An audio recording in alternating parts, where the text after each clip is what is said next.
If you want to continue to learn about Donald Trump's pathology, please make sure to follow along and, of course, share. And you will continue to learn as a malignant narcissist, sociopath with sadistic tendencies, an extremely dangerous human being.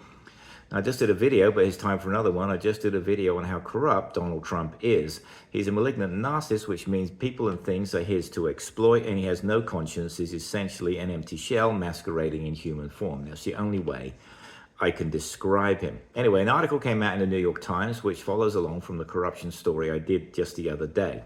So here it is, and you probably won't see the whole thing unless you have a subscription. But basically, Donald Trump received money from a gentleman called Andrew Wiederhorn, and Andrew Wiederhorn basically ran something called Johnny Rockets, which is a fast food chain, and he stole $47 million from that business when it was disguised as loans.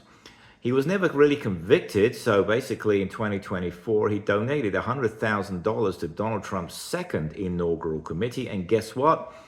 Any case that did exist was suddenly suspended. Think about someone else. Trevor Milton was kicked out of defrauding investors in his electric vehicle company.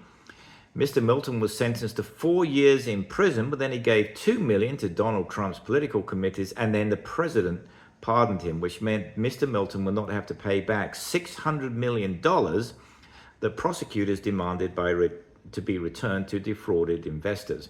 And of course, the one which we should all be aware of is Changpeng Zhao, the cryptocurrency executive, who pleaded guilty to money laundering. Then he helped the United Arab Emirates buy $2 billion of the Trump family cryptocurrency. And guess what? Mr. Zhao, of course, was pardoned. So this is all extremely disturbing to a normal people with actually consciences and, empathy, like I said. So Donald Trump is as corrupt as fuck for a very simple reason. If it's in it for his own benefit, he's easily pliable. Basically, he can be completely bought, which means our enemies know exactly how to exploit him. Anyway, if you want to understand how easy Donald Trump is to understand, please get the book for minor ducats. You too will become a Trump whisperer, and most importantly of all, you too will be on the right side of history.